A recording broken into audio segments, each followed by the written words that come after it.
Here we go. Welcome, guys, to the third episode of the Success Community. We have here a very special speaker and a mentor of mine, Dr. Hayes, John Hayes.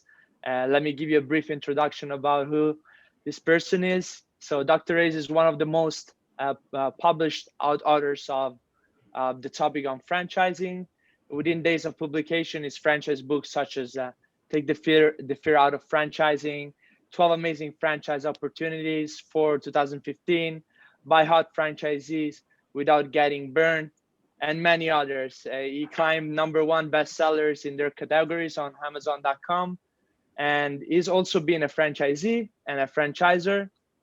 Dr. Hayes has also many other books, more than 20, including Start Small, Finish Big with Fred DeLuca, which is the co-founder of Subway, and many others. And today it's really an honor, Dr. Hayes, to have you here. And I'm always fascinated by the transition you had during your career, from being a journalist, studying journalism, from, getting into franchising and then teaching franchising, being a franchisor, being a CEO. And so let me start asking you, Dr. Hayes, what was the beginning? How did you get started? And when did you first hear about franchising?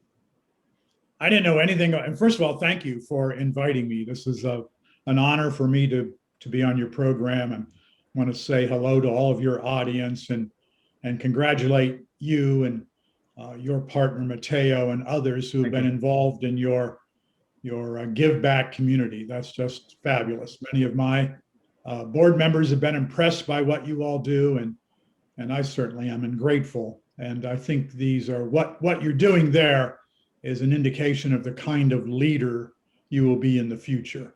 And that's the kind of student we cultivate at Palm Beach Atlantic University. We are so blessed to have students like you. So as to when I didn't know anything about franchising, like most people today. If we go out on the street on Clematis and say, what do you know about franchising? People look at you like you're weird. Or they might say, oh, that's the NBA or the NFL, or, oh, that's McDonald's. They'll at least get to that.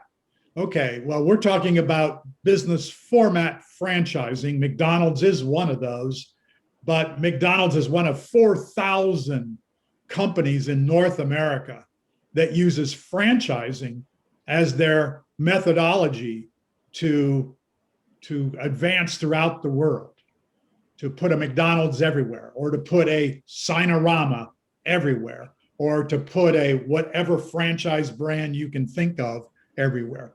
Well, I didn't know anything about that. I was a college professor working on my PhD at the time at Temple University in Philadelphia, and I was the head of the magazine writing program. And I was a generalist as a writer. I wrote for Good Housekeeping magazine. I wrote for The Nation magazine. I wrote for the New York Times. I wrote for the Philadelphia Inquirer, the Wall Street Journal. I wrote for Writer's Digest magazine. Once I got into franchising, I wrote for Reader's Digest magazine. So I was a head of the magazine writing program, teaching my students how to get published as a freelance writer. And somebody called me and said, I'd like you to write about franchising. And I said, I don't know what that is. I have to look it up in the dictionary. And it didn't make any sense to me. But I did write in the early 1980s. I wrote a book called Franchising: The Inside Story. And I was paid $10,000 to write the book. And that was a lot of money because I was only making $12,000 a year as an assistant professor teaching at Temple University. And I made $10,000 just to write that book, which took me about 90 days to write the book. And I interviewed about 100 people who were lawyers in franchising and franchisors, franchisees, finance people, bankers, real estate people who are experts in why franchising works and when it doesn't work. And I wrote this primer of a book that just never went away. I had written other books for other people. Like one of them was called How to Win Productivity in Manufacturing. I wrote that at about the same time I wrote the franchise book, and I got $10,000 for that book. and those books became useful to their authors, to the people who were the experts. I would write a book like Taming Your Turmoil, another book that I wrote with a PhD, a psychiatrist from the University of Pennsylvania. And those books would generally just, they would appear, they'd have a little bit of interest, and they'd go away. But franchising never went away. In fact, in this past year, the Smithsonian Institution has informed us that Franchising: The Inside Story will be featured in the Smithsonian's business collection. That's how old it is, which also is an indication of how old I am. And the book just didn't go away. It came out, and I would get interviewed about it all the time on radio, particularly. And people would introduce me. The radio announcers would say, stay tuned. After the break, we're going to speak to the world authority on franchising, John Hayes. And I would laugh, thinking to myself, I've never been a franchisor. I've never been a franchisee. I never even worked for a franchise company. All I did was write a book about it after I interviewed 100 people. That didn't make me an expert. So fake media existed a long time ago, back in the 1980s. But by them saying I was an expert, people listened to that. And then people would call me. The IFA, the International Franchise Association, called to say, can we excerpt your book in our magazine? Well, of course you can, particularly if you pay me something, which I don't think they did, but I got a lot of jobs as a result of that, a lot of clients who contacted me, a lot of consulting opportunities. And then I'd be on radio after radio, and did some TV as well. And again, people would call and say, can you come and speak to us about franchising? Can you speak to our franchisees? Can you go here? Can you speak at this event? Can you go to London and do this? Can you go to Hawaii and do that? And suddenly, Professor, how old were you at the time? I was in my late 20s when I learned about franchising. I think I was 29 when I learned about franchising the first time. So I was in my early 30s when the book came out. I was a young guy. That's it. This was that's a long time ago. I see.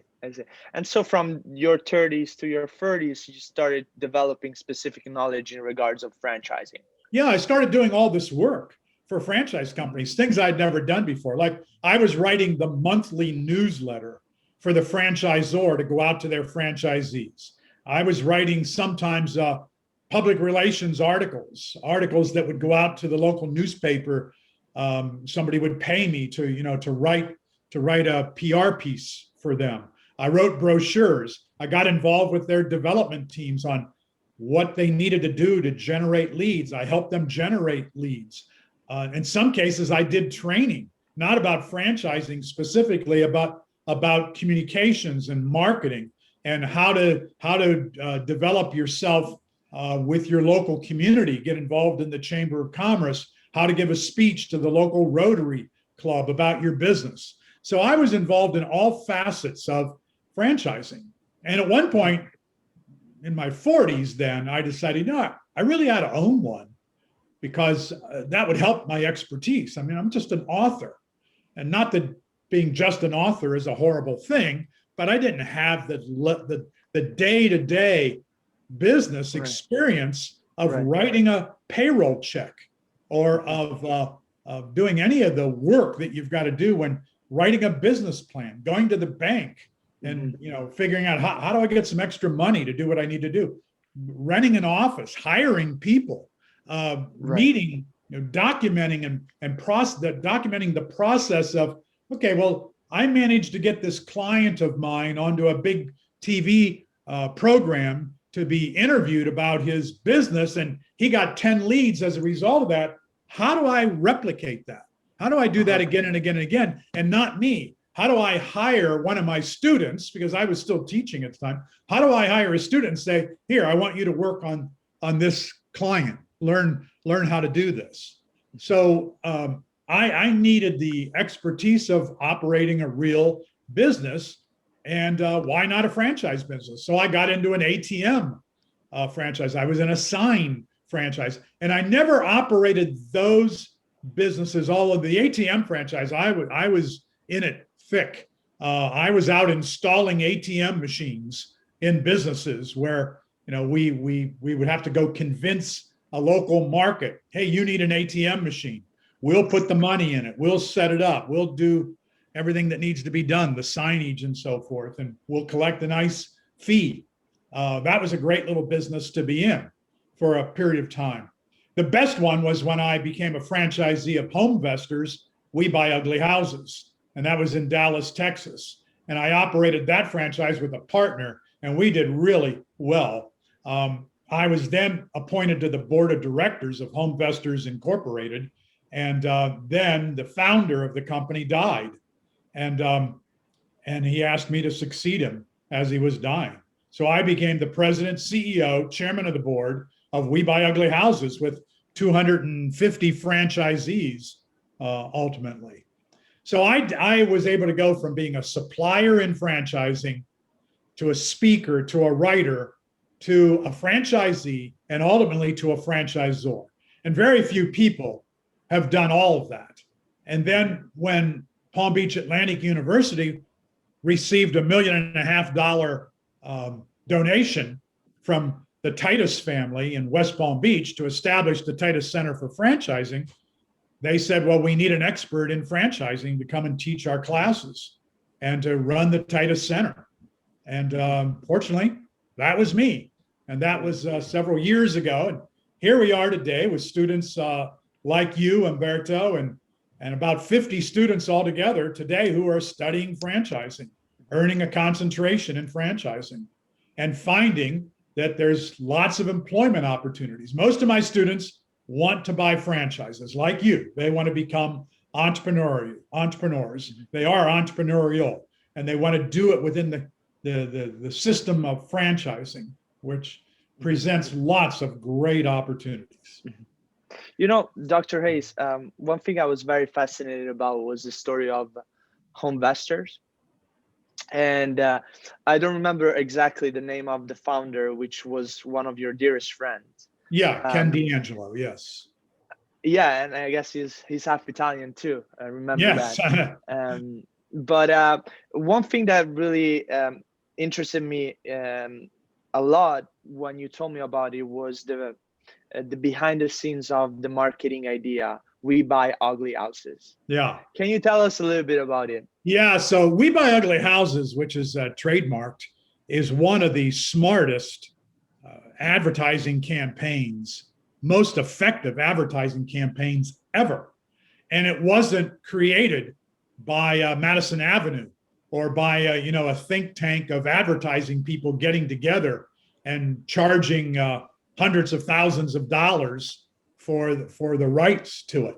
So Ken D'Angelo, who grew up in Dallas, was just a regular guy and a lot of fun. One of the greatest guys in my lifetime. We were contemporaries, and we spent a lot of time together after I met him, and he was a franchisor and struggling and needed some help from me. And he had been a real estate agent and knew a lot about real estate, was very good, was good at selling, was not a high pressure guy. Ken set the example of, if you want to sell somebody something, become their friend first. And Ken would loan you money. Ken would loan his car. Ken would, at his own deficit, would do things to help you out. And everybody knew that about Ken. And he was a successful real estate broker in Dallas. But he kind of got fed up with having a lot of agents working with him. It wasn't an easy business, but he was successful at it. And there was a lady who kept bugging him to list her house. And Ken was very, very polite.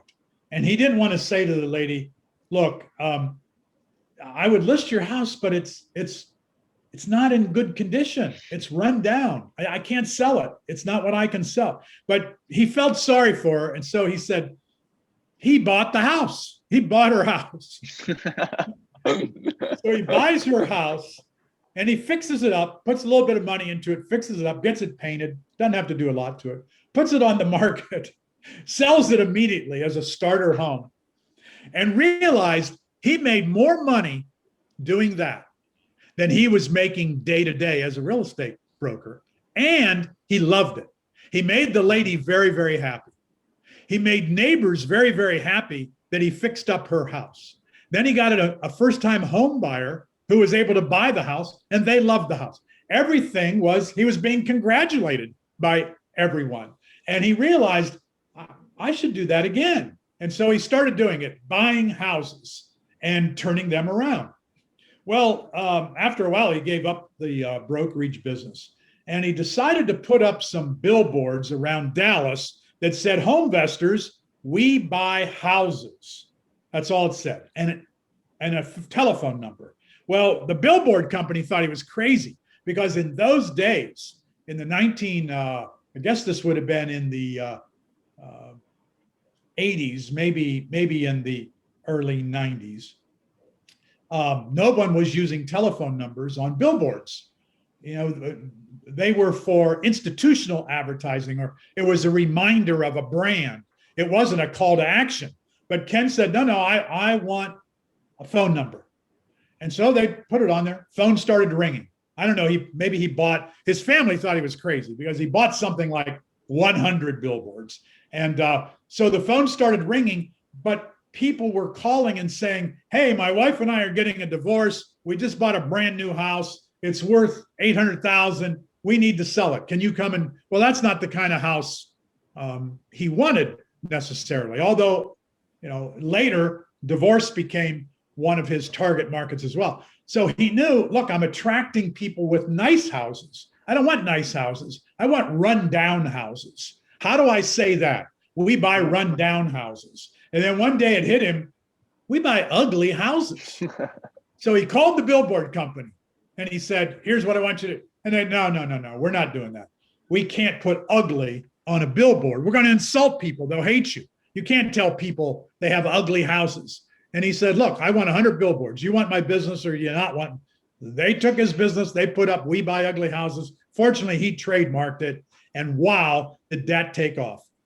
When I left HomeVestors in 2009, and I had sold the company at that time because there was the real estate debacle had occurred, and we did a fire sale on the company. We had like 250, 60 franchisees, but many of them were in trouble. Fortunately, we sold the business to Fred DeLuca, the co-founder of Subway, who was one of our investors. And at that time, when I left in 2009, the We Buy Ugly Houses billboards, which were everywhere, but only in 32 states where we existed. But people thought we were in California. They saw signs in California, and we weren't in California, but people saw these billboards everywhere in America. And they generated 250,000 phone calls every year from people who would say, I have an ugly house. Would you come and buy it? Or my house is so ugly, I don't think you'll want to buy it, but would you come and take a look at it? Or my wife and I are getting a divorce and it's ugly. We have a nice house, but we have an ugly situation. Or we're going to have our 10th baby and we live in a 2-bedroom house. This is an ugly situation. We need to move. So those all became scenarios for our franchisees to go buy those houses. And they could buy those houses, maybe a $100,000 house for $50,000 or $70,000, and put $5,000 to $10,000 into the home and put it on the market, or flip the house to an investor. And that became a very, very viable business, particularly until the real estate debacle of 2007 and 8. Mm-hmm.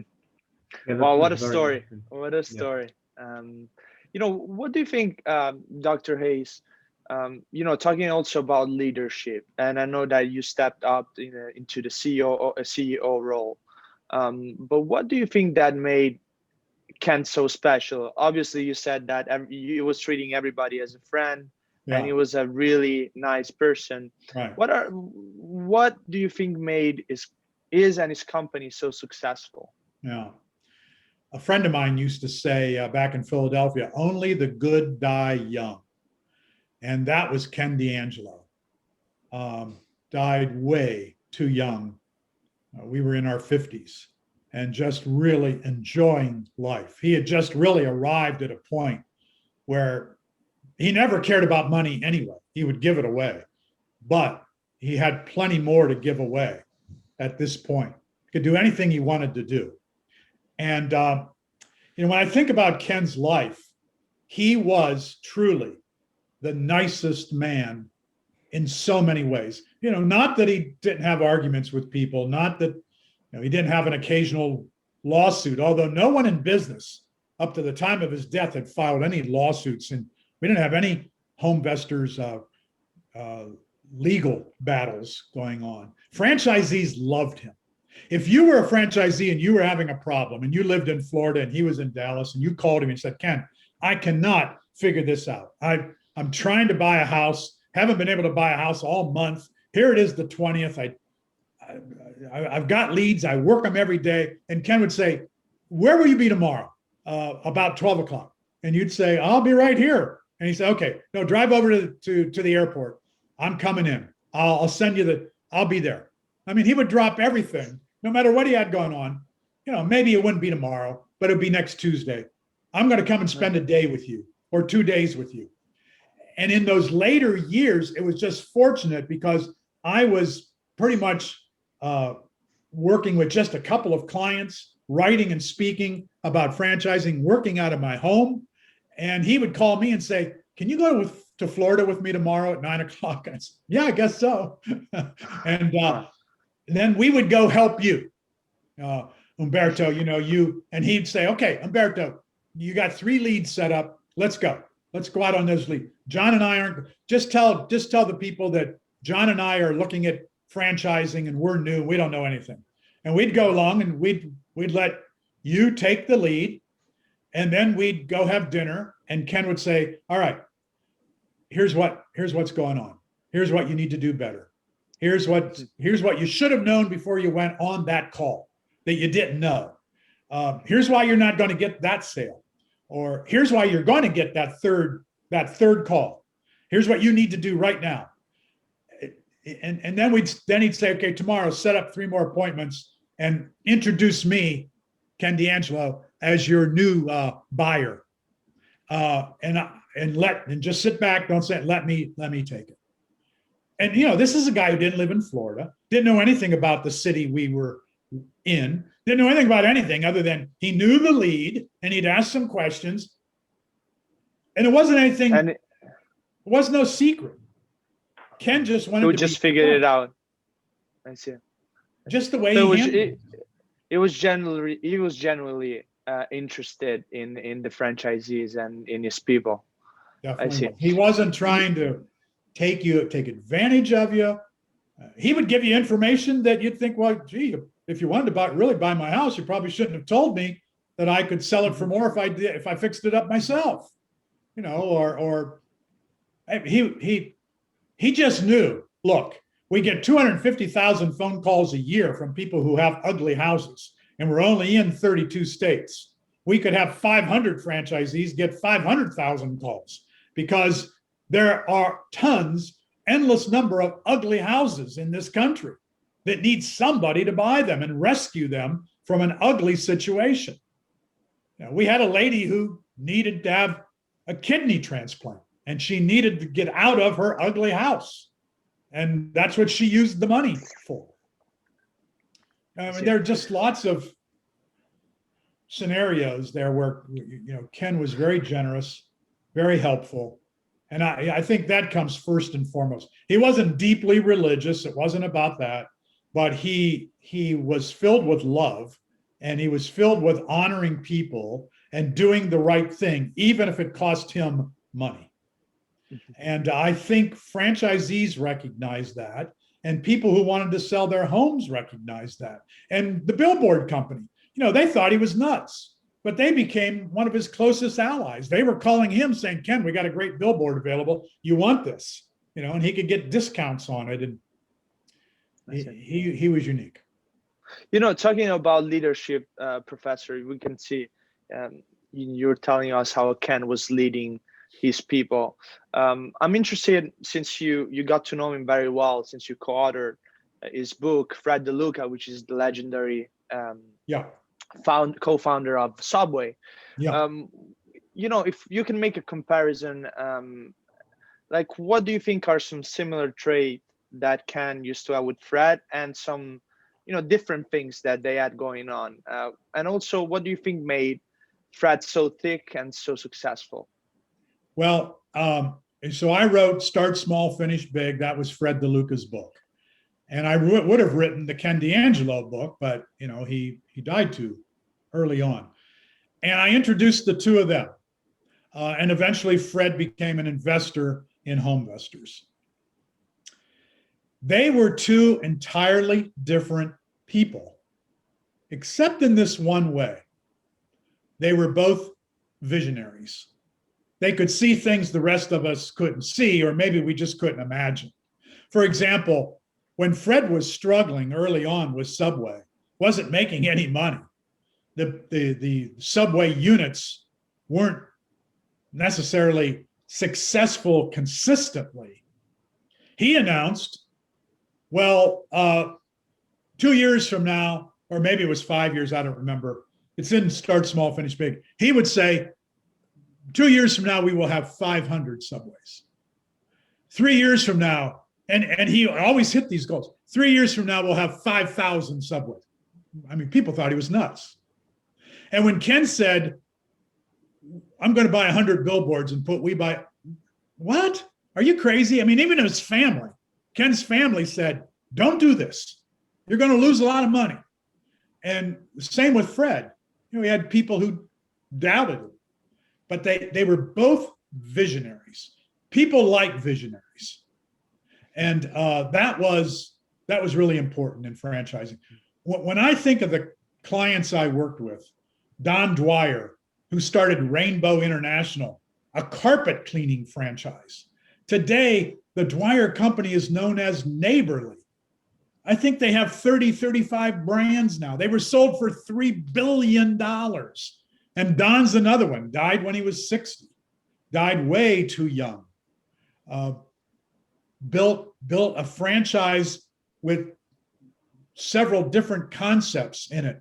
Mr. Rooter, Mr. Electric, Rainbow International, all businesses that provided services to the homeowner primarily. And today, they've got several dozen of these. He was a visionary. Don would say, I don't see you for who you are. I see you for who you can be and what you can become. Wow. I couldn't see that for myself, but he could see it for me. Well, these visionaries, that's very charming, and it's very attractive. People, rather than DeLuca saying, well, I don't know, 2 years from now, I'll probably be out of business because things are rough. 2 years from now, I'm going to have 500 units. What? You don't even have 5 that are successful. You're going to have 500? Well, are you smoking something, taking drugs? What's going on with you? No, they were visionaries. They believed. And I think that's part, if you want to attract people, you can't be down in the mouth. You can't be making excuses. You can't be stuck, worried. You've got to be a visionary.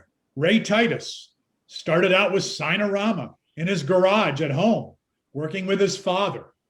And look today, United Franchise Group, 10 different brands.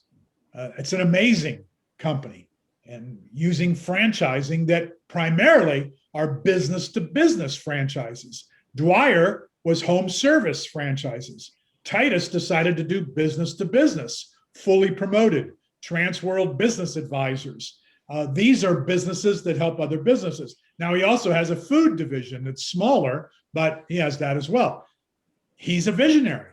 He saw, let's go to Australia and plant our flag in Australia. He owns Australia corporately. He didn't franchise. He's the franchisor in Australia for his concepts. Whereas in England, he sells master licenses. In the Middle East, he sells master licenses, as most franchise companies do. So these are visionaries. And that's what Ken had, that DeLuca had, that Titus has, that Dwyer had, that so many others who are leading businesses today, franchised or not, they're visionaries. Yeah, I would like to ask you a question about visionaries. Like, if we can if we have the chance to scan a visionary, like to define the traits, the habits, the aptitude, like how do you think a visionary is built? Like from the habits, from how much they're studying, how much they're claiming about what they're gonna do. So what do you think is the proper aptitude of a real visionary? Yeah, they think a lot. Okay. They dream a lot. They're not afraid to dream. You know, in America, if you went to grade school in America and you were caught like this, looking out the window daydreaming, well, I went to Catholic school. So a nun was going to take a ruler and whack you over the top of the head and tell you to quit daydreaming, focus, get busy. But Dwyer and Ken D'Angelo, guys like that, were just dreamers. They didn't get caught up in why they couldn't do it. Why can't I have 50 subways, 500 subways, 5,000 subways? Why can't I? That, you know, Fred would say, don't tell me about problems. There are no problems. There are challenges, things we got to figure out. But let's get to work and figure it out. Let's not get stuck. And so that's a very enviable quality because, you know, people when faced with obstacles, challenges, whether it's an environmental pandemic type of challenge or a sickness, or it's the car broke down, or it's not enough money, or it's a divorce, or whatever that, you know, I'm not smart enough, or my grades aren't good enough, no matter what. No, those aren't problems that stop you. I had plenty of people tell me that I would never be able to do this or this or that. And fortunately, I didn't want to do any of those things they thought I wanted to do anyway, because I went on and did, you know, I let God open doors for me. In my case, you know, I thought I would be a journalist. That's what my training was. And that's what I thought where I'd spend my life. And I would have been very happy writing for a newspaper all of my life or writing for magazines. Of course, newspapers and magazines are disappearing. So those jobs are not plentiful. I had no idea about franchising, but I was open to it. God opened a door and probably also had to kick me to push me through it in some cases. I never planned to have a PhD, but Temple University paid for my PhD. You know, because that would have been an obstacle. How am I going to pay for a PhD? Where am I going to get the money to do that? I didn't pay anything for it. Temple paid for it. And in many of these cases, when you don't get stung or stopped dead in your tracks by whatever it is life throws at you, you see it as a challenge and you got to work a way around it. Well, you attract more people, first of all, and you keep a better sense of humor about yourself, and you just plug away. And sometimes you find out, well, I thought I was on track to produce A, B, and C, but it turned out none of that happened. Instead, I'm at X, Y, and Z. Okay, even better. So I think, you know, visionaries are rare, particularly the kind that I've talked about in franchising. I see. You know, Professor, obviously you are a visionary too. You know, talking about Palm Beach Atlantic University, what you have done with the Titus Center of franchising, you know, recruiting new board members and you know, new people into the cause of franchising and teaching it. But also, you know, I always learn from your sales skills and your networking skills. And this is something that I would like to touch in this interview. How did you develop them? First of all, I can see that it's probably a family trait that you had since you were a kid. But you know, what makes a good salesperson, and what do you think are the main traits here? Okay, so again, by the grace of God, I wrote a book called "You Can't Teach a Kid to Ride a Bike at a Seminar." It's a long name, and you got to think about it. You can't teach a kid to ride a bike at a seminar. That's a sales book? Yeah, because the author who I wrote it for, David Sandler, unfortunately, another one of my deceased friends. David Sandler died way too early, but he established Sandler Training. And Sandler Training is a franchise. I think there are maybe 250 units now in something like 30 countries, and they are teaching people how to sell. Doesn't matter what you're going to sell, they teach you how to sell. So I wrote, You Can't Teach a Kid to Ride a Bike at a Seminar, because Sandler's premise was, you don't learn sales or the skill of selling by going to a seminar for a day. That's not going to work. It's like riding a bike. Learning how to be a good salesman is like riding a bicycle. And almost everybody can identify with that, because everybody has learned how to ride a bicycle. You get on and you have training wheels. And then the training wheels come off, and what happens? You fall. And somebody's got to pick you up and encourage you, brush off the dirt, put you back on the bike, coach you, hold the back of the seat, run along the bike with you, and let go, and you run into a tree. And again, they got to go pick you up, put you back on the bike, put a Band-Aid on your bruises, and coach you and say, okay, now when you do this, get your balance. They're coaching you through it. Well, that's selling. You need a coach. And I was very fortunate. Sandler was my coach. And I loved working with his franchise, loved working with his franchisees. He created the Sandler Submarine, the 7 steps of selling. And if anybody can learn those steps, go read You Can't Teach a Kid to Ride a Bike at a Seminar. It's still out there. The Sandler franchisees would give that book away, because it would be a way for them to attract people to their coaching programs, that you would sign up for a year of coaching or 6 months of coaching with a Sandler trainer. And they're all over the country. But I'll say this. Ken D'Angelo never took a sales training course, nor did Don Dwyer, nor did DeLuca that I'm aware of. But they were all natural salespeople. They probably didn't read You Can't Teach a Kid to Ride a Bike at a Seminar, but they didn't need to. And they were, again, visionaries. They attracted people. They had other qualities. In D'Angelo's case, he being a friend, his loving nature toward people was very attractive. So you got to develop these skills. You got to, no matter where you come from, you got to you've got to understand what people want, and then how to talk to them. And some of it is talk their language. So as you know, I believe very much in the DISC, D-I-S-C profile. I give every student a DISC profile, because I need to know if you're a D, an I, an S, or a C, what combination you are.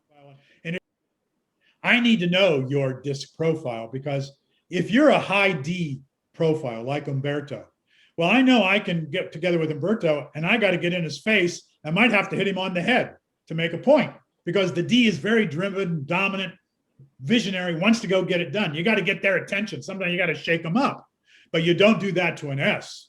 You'd scare the heck out of an S personality. You've got to talk softly. You've got to talk a little slower with the S. Each of those personalities is different, and you got to know how to relate. And that's part of selling. So when you go out and talk to someone, knowing what their profile is gives you a great advantage. And what's in it for them? You got to be thinking, why are they going to give me $5,000 or $50,000 or sign this contract or agree to come to my university or agree to study franchising, whatever it is, join my advisory board? What's going to convince them to do that? Well, I got to show them what's in it for them. And that's, where you got to concentrate before, then asking for the sale, it just comes along. I would like to ask you a question about sales, because I'm very interested about this topic. I'm studying a lot about this topic. I'm reading a lot of books about sales. And the thing that I would like to ask you is, do you think there's a specific process that a salesman has to apply every single time, or you think it's more adaptable? Because what I'm studying is sometimes you have the beginning when you ask a lot of questions and you're taking some data about the lead. Then on the second part, you're combining the benefits of the product with the needs of the lead. So you have a process, a specific process in your mind that you have to follow every single time. Do you think it's correct, or you prefer maybe to change a little bit, depend on the situation? Sometimes you leave the lead to ask you the questions first. So Matteo, I'll tell you this, Yeah.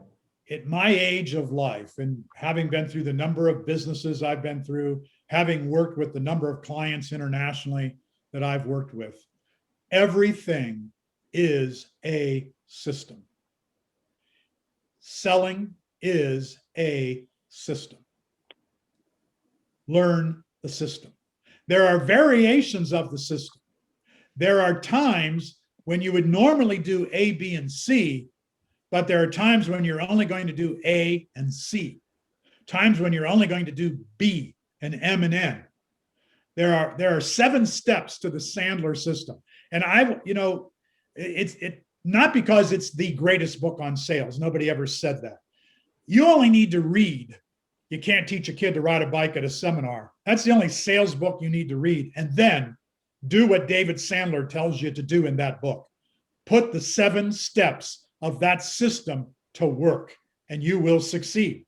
You don't need to do more than that. But there are adaptations that you have to make.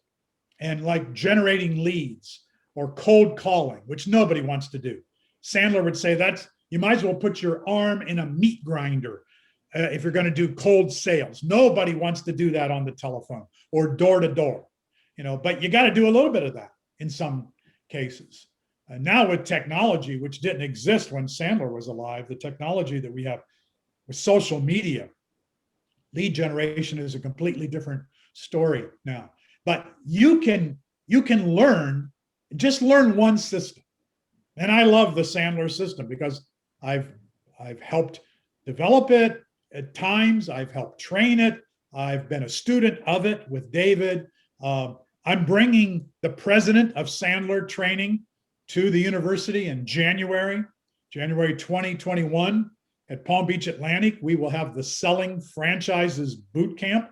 It's a 2-day sales boot camp. My keynote speaker on day 1 is David Mattson.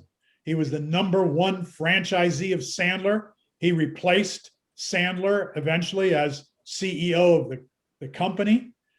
He is a great sales trainer.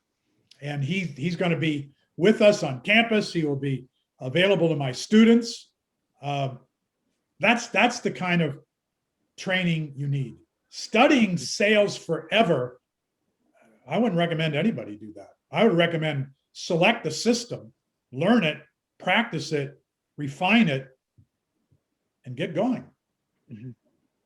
It's also interesting, Professor, how you're saying that it's not only about studying a book, but it's also about experiencing it. And I feel like sometimes, especially me being and Matteo being business majors, there are a lot of teaching classes, professors that they only teach you about the concept, but then they don't make you engage in the experience of it. And if you don't do it, you're probably getting a small percentage of what you really can learn by doing and experiencing it. So something that I would like to say, being a student and being and studying franchising with you, is that it's also at the end of our 4th the program has 4 classes. The last class is an internship where us students, we can go and work for a franchisee or a franchisor. And Dr. Hayes connected us with different opportunities, and I guess that's the most important part of the program. What do you think about it? Yeah, so I was very fortunate when I went to journalism school. I was taught theory, but not for very long. I was told, go get your pen and a notebook and go find a story and come back and write about it and do it in 55 minutes. You're under a deadline. Okay, that's how I learned to be a really good journalist. And that's why I got jobs, and that's why I could freelance successfully. And that's why I still write for people today. Franchising is similar. So if we're going to teach sales, I want you to go out on the street and sell. I'll give you a formula. I'll give you a system. And that's what Sandler does. Sandler becomes your coach. You go to Sandler on Tuesday. You learn step 1 of the Sandler submarine. You go out and do it for the next week. Come back next Tuesday and tell us about your results. And we'll tell you what you need to do better, how to do it differently. We'll tell you how to refine it. We'll encourage you. That provides a skill. And we do that at the Titus Center. And when you graduate with a concentration in franchising and whatever your business degree discipline is, whether it's global business or it's finance or it's marketing, all great topics, but combine franchising with it and you're going to get hired if you want to be hired.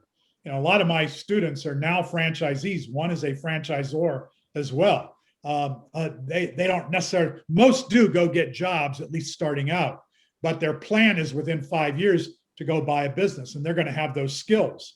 Whereas when you're studying the theory over and over, and I regret that this happens in universities with professors who are very, very knowledgeable, but maybe never implemented the Sandler submarine themselves, maybe never had a successful business of their own in marketing or management or finance or accounting. Maybe they never did it. They learned it from a textbook. I didn't learn much from a textbook, and I don't use textbooks for the most part. I do rely on them, as you know, to take articles from here or there, or to teach a certain section of a course. But as you know, I want hands-on. I want you to, and there are books that we read. We've read the Dunkin' Donut story. We read the Domino's Pizza. Yeah. Great story. These are important books to understand and to utilize and to see what you can draw from them so that you can build your own expertise. But I'm not big on theory. I'm not big on testing or writing papers necessarily. Yeah, my students do write papers and they do take tests, but that's more for academic purposes or for accreditation purposes than it is for teaching a skill. I want to expose you to 25 franchise people who can hire you or who can coach you or motivate you or give you the benefit of what they accomplished in their life. And that's much more valuable. I see. Also what I've seen, Professor, is, when you mentioned earlier the fact that you wanted to go deeper into franchising and start becoming a franchisee so that it's also for your reputation and to gather more knowledge about it. I feel like a lot of business students, instead, if you compare it to a doctor studies that degree and he knows that he's going to be a doctor. So there's no issue with that. Same thing as a dentist and nurse. While for a business major, we don't know exactly what we will do. Right. Unless you want to be an accountant. And so what I kind of disagree with the university system, college system nowadays, is that a lot of the professors, like you were saying, are not really hands-on, and they just teaching you about the theory. And I think there should be more engagement from them, teaching us to entertain the idea of starting a business, although we're still in university. And I can personally tell you the value that I had by starting my own businesses. I personally am learning more starting a business than studying probably a class of business for 4 years in a school, in a class. And so, obviously your program is completely different. You want us to be hands-on, but talking about other professors, what do you think should be improved in the systems nowadays? Well, unfortunately, in academia, there's bureaucracy. Not everybody is created equal as a professor. We are blessed that we have students like you, Umberto, who you come on board and you're not afraid to come into the professor's office or suggest meeting for coffee or going to lunch or introducing your professor to people as you have introduced me to people. You've got to take advantage of the situation. So Palm Beach Atlantic gives you a fabulous venue for learning over a 4-year period of time and earning a business degree, and introduces you to a set of faculty. And you know some of them are going to be more effective than others, just because of their background, their interests, where they are in life, how they teach, how well they teach, what they've done in their life. And my attitude is comes from Zig Ziglar, which comes from the Bible.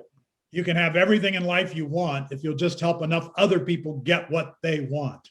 And so that's what I see my role in teaching, is to help you reach your goal. First of all, you've got to have a goal. Many students don't even know that. Nobody teaches that to them. I do. I want you to have a goal. Share your goal with me, and I'll help you get to your goal. I'll do whatever I can. I'll introduce you to people, teach you systems, pull out plugs, introduce you to books, introduce you to seminars, conferences, experts, and so forth. I'll help you reach your goal, because I know that's helping me. And not all faculty take that same point of view. Some are tired, some are worn out. Some didn't succeed in their businesses, and so they fell back on teaching. And that's a shame, but that's the way it is across the board. And you as a student have to dig in, find out by asking questions, who can help me, who can't, who's going to get me to my goal, who's going to help me envision my goal and execute to get to my goal, and then go do it. And so I don't worry about, and I don't know how Matteo functions as a student, if in the same way, but if it's like Umberto, you're going to set the world on fire. You're worth investing in. And fortunately, at Palm Beach Atlantic, at least in the Titus Center, most of my students are like that. I mean, I have a student who's a franchisor already. How could that happen? I mean, he was 19 or 20 when he became a franchisor, partnering with Ray Titus. I have a student who now owns his second franchise. We've only been operating for 4 years. How does this happen? It's not me. I mean, I'm glad to play a role in it, whatever part I can do. But it's my students. They don't all do it. There's more of them would, but. Yeah, Matteo, you have another question? Yeah, I have a question actually about the thing that you just said about those students, for example, that already started a business. So do you think it's possible to start a business while you're studying at a university, for example, and develop it maybe after when you're done, or maybe you suggest to start later? Because, for example, me and Umberto are starting now that we're both studying and we're both active in the university program, but would you suggest this? And another question is, if you're successful on this business, would you suggest to finish the study anyway and then keep going, or maybe take another direction? Because I'm very interested in understanding maybe your opinion about this. So I have students who own their own businesses. And I know Umberto's in class with some of these students, Hogan McFadden. He and a partner from high school have a t-shirt business I know they're doing in 6 figures in sales. And his partner is in his own real estate business. And they are in maybe their junior year now at PBA. Hogan is on the verge of buying a franchise as a student. He's been working at this. I've been meeting with him on a regular basis. He's going to apply for a COBOL franchise loan, which is a program that only we have at the Titus Center, where we loan you money to go buy a franchise. So Hogan's in the midst of doing that. Chris Pappas is his partner, my student. Michael Gardner, when he was 19, became one of my students in Principles of Franchising. And on the first day of class, when we introduced ourselves, he said, "I'm Michael Gardner, and I'm a marketer, and I make $10,000 a month in my own business." What? You're 19. Well, Michael Gardner is now, I don't know, he's living in Mexico. He's always in a foreign country. He got stuck in Thailand during the pandemic. Last I talked to him, he's in Mexico City, but he's moving soon to another country. He's a franchisor with Ray Titus, but he's also in his own marketing business. Cole Sossaman is one of my graduates from about 2 years ago.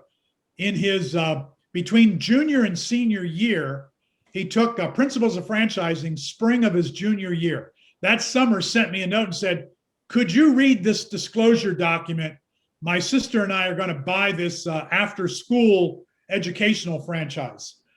Before I had time to finish reading the document, he's a very, very high D, off the chart D. He already bought the franchise, and they've operated that successfully locally for a couple of years. Cole just won a $135,000 loan from the Coble Franchise Fund to go buy a senior care franchise in Tennessee. So there's one of my students who's going to own his second franchise already. So yeah, you can start a business, run a business while you're in school. It depends on, are you willing to work? Can you go to school? Can you figure out your schedule so you can get to your classes and make your grades and run your business at the same time? Okay. And how would you analyze the situation, for example, if someone starts a business and is kind of successful, let's say he's successful and he's expanding, he's developing other projects.